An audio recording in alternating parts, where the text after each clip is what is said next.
Voilà, donc à présent, nous allons voir la deuxième propriété de l'eau. Nous savons que la première, c'était antioxydante. Deuxième, alcalinité. Pour mesurer l'alcalinité, nous allons utiliser des gouttes de pH que toute personne qui a une piscine peut utiliser chez elle. Ces gouttes de pH, ainsi que le tableau des couleurs qui va nous indiquer de l'acidité ou bien de l'alcalinité d'une eau.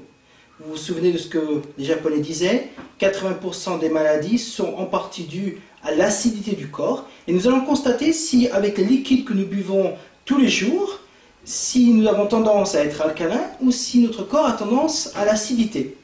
Donc dans un premier temps, nous allons mettre des gouttes dans les verres.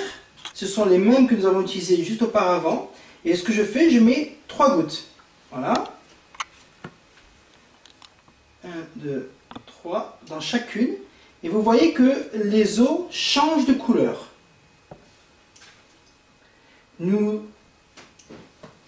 verrons dans quelques secondes à quoi ces couleurs correspondent. Voilà.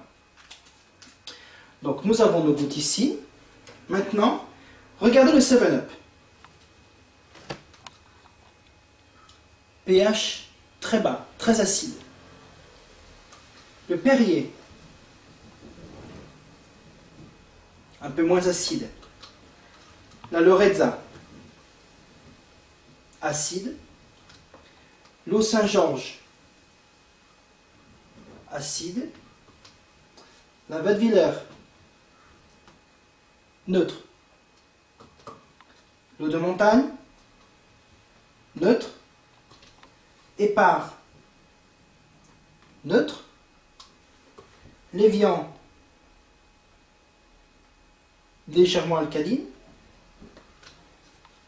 L'eau du robinet, nous sommes en Corse, légèrement acide. Et l'eau Kangen, très alcaline. Donc, suivant la théorie que le sang a un pH de 7,365, c'est-à-dire juste ici, d'accord? Si maintenant tout ce que nous buvons est acide, notre corps a tendance à partir de l'acidité et donc les problèmes de santé qui en résultent. De manière à contrebalancer et de manière à garder notre corps aussi proche que possible dans cette zone, comme le sang l'est, il va falloir boire une eau qui sera très alcaline de manière à pouvoir contrebalancer l'acidité de tous les jours. Maintenant, regardez, on pourrait se dire, je bois de l'eau Kangen, et bien j'arrive à alcaliser mon corps. D'accord? On arrive à changer les couleurs. Légèrement. Le problème, regardez ce qui se passe. Lorsque je prends un petit peu plus d'eau Kangen,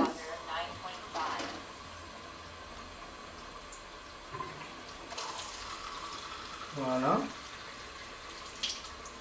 Ici, on arrive à changer légèrement les couleurs.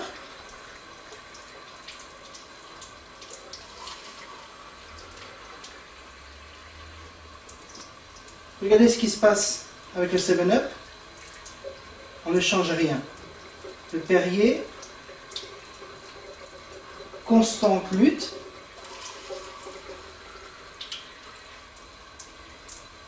Et l'Orezza aussi, c'est une lutte. Donc si on calcule, si on regarde bien, il faudra à peu près une trentaine de verres d'eau Kangen pour contrebalancer les effets d'acidité de la 7-Up. Nous n'avons pas encore fini. Regardez maintenant, lorsque vous avez alcalisé votre corps, ce qui arrive lorsque vous rebuvez de la 7-Up. Vous changez à nouveau le terrain acide de votre corps.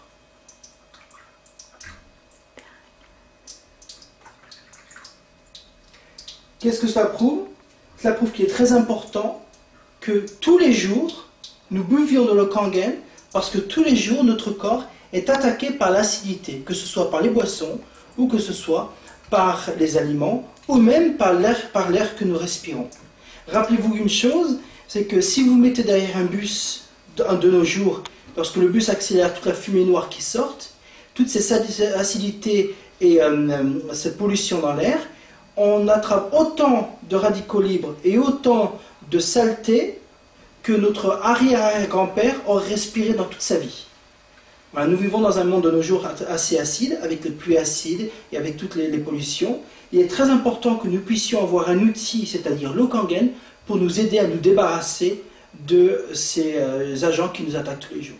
Maintenant, nous verrons la troisième propriété, c'est-à-dire la microstructure de l'eau.